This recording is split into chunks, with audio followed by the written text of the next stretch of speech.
സാറേ, ഈ സന്ദീപ് വാര്യർ ബി.ജെ.പിയുടെ നിലപാട് വളരെ ശക്തമായി പൊതുജനങ്ങൾക്ക് മുന്നിൽ അവതരിപ്പിച്ചൊരു നേതാവായിരുന്നു. പക്ഷെ അദ്ദേഹം ഒറ്റ രാത്രി കൊണ്ട് മോദിയെ വരെ തള്ളിപ്പറഞ്ഞിട്ടുണ്ട്. ഇപ്പോൾ പാണക്കാടെത്തി. പാണക്കാട് തങ്ങളെല്ലാം കണ്ടു, ആ കുടുംബത്തെയെല്ലാം സന്ദർശിച്ചു. തൻ്റെ മതേതരത്വം ജനങ്ങൾക്ക് മുന്നിൽ തുറന്നു കാട്ടാനുള്ള ശ്രമത്തിലാണ് എന്തായാലും സന്ദീപ് വാര്യർ. അദ്ദേഹത്തിൻ്റെ ഈ ചാട്ടത്തിനെ എങ്ങനെ കാണുന്നു? അപ്പം മുമ്പ് മതേതരത്വം ഇല്ലാതിരുന്നെന്നാണ് അത് അങ്ങനല്ലേ വായിച്ചെടുക്കാൻ പറ്റുകയുള്ളൂ. ഈ RSSൻ്റെയൊക്കെ അടിത്തറയിൽ നിന്ന് അത്തരത്തിലൊരു നിലപാടിൽ ഊന്നി വന്നിട്ടുള്ള സന്ദീപ് വാര്യരെ ഈ വളരെ നല്ല ഉറച്ച ഒരു ദൃഢതയും പിന്നെ ഒരു നിലപാടുമൊക്കെ ഉണ്ടായിരുന്നു. അത് വളരെ വ്യക്തമായിട്ട് അവതരിപ്പിക്കുമായിരുന്നു. ചർച്ചകളിലൊക്കെ പങ്കെടുത്ത് അതിശക്തമായിട്ട് അദ്ദേഹത്തിൻ്റെ വിമർശന മുനയിൽ പലരും വീണുപോയിട്ടുണ്ടെന്നുള്ളതാണ്. അതിസുന്ദരമായ ഭാഷയിലും സംസാരിക്കും. നമുക്ക് ഓരോരുത്തർക്കൊക്കെ ഓരോ രാഷ്ട്രീയമുണ്ട്. പക്ഷെ നമ്മൾ മറ്റു പാർട്ടികളിൽപ്പെട്ടവരെ പോലും അവരുടെ ആ ഒരു വാക്ചാതുരിയിലും കാര്യങ്ങൾ അവരുടെ നിലപാടിൽ അവരുടെ ആശയം ഏതോ ആയിക്കോട്ടെ ആ നിലപാടിൽ ഉറച്ച് നിന്നുകൊണ്ട് സംസാരിക്കുന്നതാണ് മറ്റു പലരെയും ആകർഷിക്കുന്നതായ കാര്യം. ഇപ്പോൾ EMSൻ്റെ പ്രസംഗം കേൾക്കാനായിട്ട് മറുപക്ഷത്തുള്ള എത്രയോ പേര് സദസ്സിലിരുന്നിട്ടുണ്ട്. EK നായനാരുടെ പ്രസംഗം, ആ നർമ്മം കേൾക്കാനായിട്ട്. പിണറായി വിജയൻ്റെ പ്രസംഗം കേൾക്കാൻ CPM-ന് അകത്തുള്ളവർ പോലും ഇരിക്കാറില്ല. അത് വേറെ പ്രസംഗത്തിന് പ്രത്യേക ആരാധക വൃന്ദം തന്നെ ഉണ്ടല്ലേ നായനാരുടെ പ്രസംഗത്തിന്. അതെ, അദ്ദേഹം അതൊരു രസകരമായിട്ടാണ്, അതിൽ ഒരുപാട് നർമ്മവും ഉണ്ടായിരിക്കും എന്നുള്ളതാണ്. EMSൻ്റെ പ്രസംഗം എന്ന് പറയുന്നത് അത് വളരെ ഡെപ്താണ്. ഇത്തിരി കാര്യങ്ങൾ ഒരു അത്ഭുതം തന്നെയല്ലേ, സംസാരിക്കാനും ബുദ്ധിമുട്ടുള്ള ഒരു മനുഷ്യൻ ഇത്തരത്തിൽ. അതൊരു പിന്നെ ബുദ്ധി രാക്ഷസനല്ലായിരുന്നു അത്. അദ്ദേഹത്തിൻ്റെ ഒരു പ്രസംഗത്തിനകത്തു നിന്ന് തന്നെ കൃത്യമായി നമുക്ക് പല കാര്യങ്ങളും ഉണ്ടാകുന്നുണ്ട്. CPM-നകത്ത് എന്ത് കാര്യങ്ങളിൽ തർക്കവിഷയം ഉണ്ടായാലും EMSൻ്റെ ഒരു വാക്ക് വന്നാൽ മതി, അത് അവസാന വാക്കായിരിക്കും. അപ്പോൾ EMSൻ്റെ പ്രസംഗം കേൾക്കാനായിട്ട് എതിർപക്ഷത്തുള്ളവർ പോലും ഉണ്ടായിരുന്നു. അങ്ങനെ ഇതുപോലെ ഇപ്പം ഞാൻ ചോദിച്ചോട്ടെ, പിന്നെ K. സുധാകരൻ കോൺഗ്രസ്സിലെ വളരെ തൻ്റെ ഇടത്തോടു കൂടിയുള്ള ഒരു പ്രസംഗം, വളരെ ആർജവത്തോടെ വിവാദത്തിൽപ്പെടും. അതെ, എന്തെങ്കിലും ആയിക്കോട്ടെ, അദ്ദേഹത്തിൻ്റെ ആശയം ഒക്കെ നമ്മളത് നോക്കണ്ട. പിന്നെ കാര്യങ്ങൾ അങ്ങോട്ട് അവതരിപ്പിക്കുന്ന ആ തൻ്റെ ഇടത്തോടു കൂടി. ഇപ്പം KM ഷാജി ലീഗിലെ അതിസുന്ദരമായിട്ട് കാര്യങ്ങൾ ശത്രുനിരയെ പിന്നെ ആ വാക്കുകൾ കൊണ്ട് വീഴ്ത്താൻ കഴിയുന്ന തരത്തിൽ. കോൺഗ്രസ്സിലെ കുഴൽനാടൻ്റെ പ്രസംഗം, നിയമസഭയിലെ അദ്ദേഹത്തിൻ്റെ പ്രസംഗമൊക്കെ തന്നെ പിണറായി വിജയനെ കുഴൽനാടൻ എഴുന്നേൽക്കുമ്പോൾ വിറയലാണ് കേട്ടോ, ദേഷ്യവും വരും. എന്തൊക്കെയാണ് കുഴൽനാടനെ പറഞ്ഞിട്ടുള്ളത്? കുഴൽനാടൻ പല പല സംഭവങ്ങളും കൊണ്ട് വന്നപ്പോൾ ഞെട്ടിപ്പോയില്ലേ? അപ്പൊ ആ സാധാരണ ഒരു കോൺഗ്രസ് തയ്യാറെടുപ്പോടെയാണ് ഈ അവതരിപ്പിക്കുന്നത്. അതിസാധാരണ ഒരു കോൺഗ്രസ്സുകാരൻ്റെ വളവള വർത്തമാനമല്ല കുഴൽനാടനുള്ളത്. ഈ സാധാരണ കോൺഗ്രസ്സുകാരന്മാരുണ്ടല്ലോ, പഴയ കോൺഗ്രസ്സുകാരന്മാർ കക്ഷത്തൊരു ഡയറിയും വെച്ച് കിടക്കുന്നത്. കുഴൽനാടൻ അങ്ങനെയാണോ? കുഴൽനാടൻ അക്കാഡമിക്കലി വളരെ മുന്നിൽ നിൽക്കുന്ന ആളല്ലേ, വളരെ ഹൈ പ്രൊഫൈലുള്ള ആളാണ്.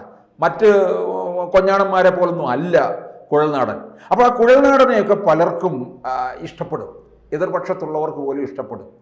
അതുപോലെ പലരും ഇഷ്ടപ്പെട്ടിരുന്ന ഒരാളാണ് ഈ സന്ദീപ് വാര്യർ. അപ്പോൾ BJPക്ക് ശരിക്കും പറഞ്ഞു കഴിഞ്ഞാൽ ഒരു മുതൽക്കൂട്ടായിരുന്നു. സന്ദീപ് വാര്യര് BJPക്ക് അകത്ത് നിലനിർത്തണമായിരുന്നു. പക്ഷേ BJPയുടെ സംസ്ഥാന ഘടകത്തിന് സന്ദീപ് വാര്യരോട് താല്പര്യമില്ല. ഓരോ പാർട്ടിക്കും ചർച്ചകളിൽ പങ്കെടുക്കാനായിട്ട് വക്താക്കൾ ഉണ്ടല്ലോ. അതിൽ BJPയുടെ വക്താവായിരുന്നു സന്ദീപ് വാര്യർ. പക്ഷേ അദ്ദേഹം അധികാരമോഹിയാണോ സ്ഥാനമോഹിയാണോ എന്ന് നമുക്കൊന്നും പറയാൻ പറ്റത്തില്ല. അതിനകത്ത് ഒരുപാട് പ്രശ്നങ്ങൾ ഉണ്ടായിരുന്നു. വേണ്ട തരത്തിൽ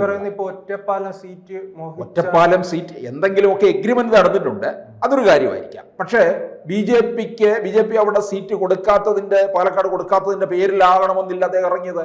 അദ്ദേഹത്തിന് കൃഷ്ണകുമാറിന് വേണ്ടി അദ്ദേഹം പ്രചാരണത്തിൽ ഉണ്ടായിരുന്നു. പല തരത്തിലും നിരവധി അവഗണന അദ്ദേഹം നേരിട്ടു. BJPയിൽ അങ്ങനെയുണ്ട്. ഔദ്യോഗിക പക്ഷം പലരെയും അവഗണിക്കുന്നുണ്ട്.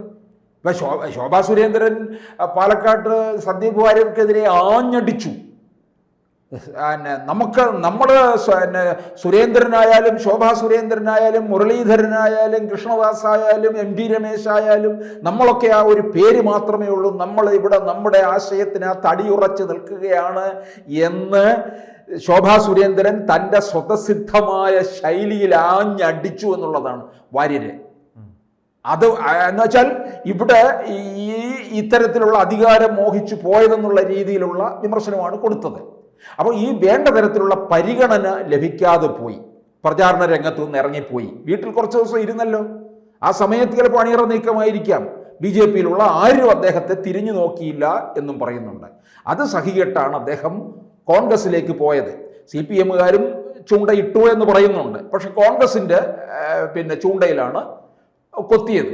കാരണം 2026 മുമ്പിൽ കാണുന്നുണ്ട്. 26 ഈ പറഞ്ഞതുപോലെ ഒറ്റപ്പാലം മണ്ഡലത്തിൽ മത്സരിപ്പിക്കും, സ്ഥാനമാനങ്ങളിലേക്കും ഒക്കെ നോട്ടമിട്ടുകൊണ്ട് തന്നെയാണ്. പക്ഷേ എന്നിട്ട് അദ്ദേഹം പാണക്കാട് പോയിരിക്കുന്നു. എല്ലാവരെയും കൊണ്ടുപോകുമല്ലോ, അവിടെ തിണ്ണനിരങ്ങാൻ കുറേ പേരുണ്ടല്ലോ. ഇവിടെ കേരളത്തിൽ ഈ രണ്ട് പക്ഷത്തുള്ളവരും എല്ലാവരും ഒരു കാലത്ത് അധികാരത്തിലോ അല്ലെങ്കിൽ തെരഞ്ഞെടുപ്പിനോ ഒക്കെ മത്സരിക്കുമ്പോൾ ആദ്യം അങ്ങോട്ട് പെരുന്നയിൽ പോയി പെരുന്നയിലെ പോപ്പിനെ കാണും. നായന്മാരുടെ നേതാവല്ലേ, മറ്റേ ചെവി പൂടെയുള്ള നായന്മാരായിരിക്കണം. അവരെ അവിടെ പോയി കുമ്പിടണം. സുകുമാരൻ നായരാണെങ്കിൽ സുകുമാരൻ നായരുടെ മുമ്പിൽ കുമ്പിടുക, അല്ലെങ്കിൽ മറ്റേ കണിച്ചുകുളങ്ങര ഉണ്ടല്ലോ ഒരാൾ, കണിച്ചുകുളങ്ങര തമ്പുരാൻ്റെ മുമ്പിൽ പോയി കുമ്പിടുകയൊക്കെ വേണം. പണ്ട് തോപ്പിൽ ഭാസി തെരഞ്ഞെടുപ്പിൽ മത്സരിച്ചപ്പോൾ ആരോ പറഞ്ഞു ഒന്ന് ഇടയ്ക്ക് പെരുന്നയിലൊന്ന് പോകണമെന്ന് പറഞ്ഞു. തോപ്പിൽ വാസ് പറഞ്ഞു എനിക്ക് സൗകര്യപ്പെടുത്തില്ല, അവിടുന്ന് ആരാ അന്നത്തെ തോപ്പിനാണ് ആരോ ആണെന്ന് തോന്നുന്നു, സൗകര്യം ഉണ്ടോ എന്നെ ഒന്ന് കാണാൻ പറയാൻ പറഞ്ഞു. അതുപോലുള്ള തൻ്റെ ഇടമുള്ള ആരുണ്ട് ഇന്ന് പോയി അവിടെ കുമ്പിട്ട് കിടക്കത്തില്ലേ? ഇതുപോലെ തുടക്കത്തിൽ VD സതീശൻ ഇങ്ങനെ ഒരു നിലപാട് പിന്നോട്ട് അതൊന്നും അധികകാലം നിൽക്കത്തില്ലെന്ന് നമുക്കറിയാം. ഇപ്പൊ എല്ലാവരും പോകുന്നത് എന്താ, ഈ VD സതീശനൊക്കെ അല്ലേ ഈ പാണക്കാട് കൊണ്ടുപോയിരിക്കുന്നത്. ലീഗ് ആണ് കോൺഗ്രസിനെ ഭരിക്കുന്നത്. എന്നിട്ട് കൊണ്ടുപോയിട്ട് എന്താണ് പറഞ്ഞത്, കോൺഗ്രസ്സുകാർ പോലും മൂക്കത്ത് വിരൽ വെച്ച് നാണിച്ചു പോകുന്ന തരത്തിലാണ് നരേന്ദ്രമോദിയെ കുറിച്ച് പറഞ്ഞത്. എന്താണ് പറഞ്ഞത്? മോദി വെറുപ്പ് വിളമ്പുന്നവനാണ്, ഭിന്നിപ്പിക്കുന്നവനാണ് എന്നൊക്കെ. കൂടെ വന്ന കോൺഗ്രസ്സുകാരന്മാർ അന്തം വിട്ടുപോയി. അവർ പോലും നരേന്ദ്രമോദിയുടെ ചില വാക്കുകളെയും ഒക്കെ മനസ്സിൽ അംഗീകരിക്കുന്നുണ്ട്. പരസ്യമായിട്ട് പറയാൻ പറ്റത്തില്ലല്ലോ. അവരെ പോലും ഞെട്ടിപ്പിക്കുന്ന തരത്തിലാണ്, യാതൊരു ഉളുപ്പുമില്ലാതെ. എനിക്ക് തോന്നുന്നു സന്ദീപ് വാര്യരുടെ നട്ടലിന് ഉറപ്പില്ല, വാഴപ്പിണ്ടിയാണ്, എങ്ങനെ വേണമെങ്കിലും വളഞ്ഞൊടിഞ്ഞോളും. അപ്പം ഇനിയിപ്പം സുഖമായിട്ട് മറ്റേ ഇറ്റലിക്കാരിയെ മദാമെ കുമ്പസരിച്ച് നടക്കാമല്ലോ, അല്ലേ? സോണിയാഗാന്ധിയെ അവിടെ പോയി കിടക്കാമല്ലോ. ഇതൊക്കെയാണ് ചെയ്യുന്നത്. അപ്പം ശരിക്കും പറഞ്ഞു കഴിഞ്ഞാൽ ഇത്രയും നാൾ എന്താണ്, നരേന്ദ്രമോദി ആണ് എല്ലാം എന്നൊക്കെ പറഞ്ഞ് നടന്നിരുന്നവൻ ഒറ്റ രാത്രി കൊണ്ട് മാറുന്ന ഈ നിലപാട് ഒറ്റ രാത്രി കൊണ്ട് മാറിയതാണ് നമുക്കൊക്കെ തന്നെ ഒരു ലജ്ജയുണ്ടാക്കുന്ന കാര്യം. ഉളുപ്പില്ലാത്തവൻ എന്ന് വേണമെങ്കിൽ ഈ പി സരിൻ പോലും കോൺഗ്രസ് നേതാക്കളെ ഇത്രയും പറഞ്ഞിട്ടില്ല. അതല്ല, ഈ കോൺഗ്രസ് നേതാക്കൾ പോലും അന്തം വിട്ടുപോയി. അവരും ഇത് പത്രസമ്മേളനത്തിൽ മുഖത്തോട് മുഖം നോക്കുകയാണ് ചെയ്തത്. നരേന്ദ്രമോദിയെ ഇങ്ങനെയൊക്കെ പറഞ്ഞതിപ്പോൾ ഈ നരേന്ദ്രമോദിയുടെ കേന്ദ്ര നേതൃത്വം ഒക്കെ ആയിട്ടും സന്ദീപ് വാര്യർക്ക് നല്ല ബന്ധമുണ്ടായിരുന്നു പറയുന്നുണ്ട്. ആശയത്തിൽ വ്യത്യാസം വന്നോ, അതിനകത്ത് വിയോജിപ്പുണ്ടെങ്കിൽ മാറിക്കോ. നരേന്ദ്രമോദിയെ സംബന്ധിച്ച് ഞാനൊക്കെ നരേന്ദ്രമോദിയുടെ ഓരോ ചലനത്തെയും ഇഷ്ടപ്പെടുന്നുണ്ട്. അദ്ദേഹത്തിൻ്റെ ഓരോ കാൽവെപ്പും നമ്മൾ അംഗീകരിക്കുകയും ചെയ്യുന്നുണ്ട്. പക്ഷേ ഈ ഇത്തരത്തിലുള്ള ചില ട്രോളുകൾ വരുന്നുണ്ട്. ഈ സന്ദീപ് വാര്യർ ഭീമൻ രഘുവിനെ കണ്ടുപിടിക്കണമെന്ന് CPM-ലേക്ക് പോയി. അതേ അവസ്ഥ തന്നെ വരും.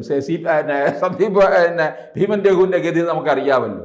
വെറും കോമാളിയായിട്ട് കൊടിയും പിടിച്ച് പിണറായി വിജയൻ പ്രസംഗിക്കുന്നുണ്ട്, എഴുന്നേറ്റ് നിൽക്കുക, ഇങ്ങനെയൊക്കെയല്ല ചെയ്യുന്നത്. അപ്പം ഇതൊക്കെ ഇങ്ങനെ കുറേ നട്ടലില്ലാത്തവന്മാരുണ്ട്. ആ നട്ടലില്ലാത്തവരുടെ കൂട്ടത്തിലാണ് ഇപ്പോൾ സന്ദീപ് വാര്യരും. ഇത്രയും കാലം ഉണ്ടാക്കിയെടുത്ത ഒരു ഭീമൻ രഘുവിനെ പോലെ രാഹുൽ ഗാന്ധി വരുമ്പോൾ എണീച്ച് നിൽക്കുമോ? ചിലപ്പോൾ അറിയത്തില്ല, അങ്ങനെയും ഉണ്ടാകാം. അപ്പം എന്തായാലും നട്ടലിന് ഉറപ്പില്ലാത്ത ഒരാളായി മാറിയിരിക്കുന്നു എന്നുള്ളത് വ്യക്തമായി.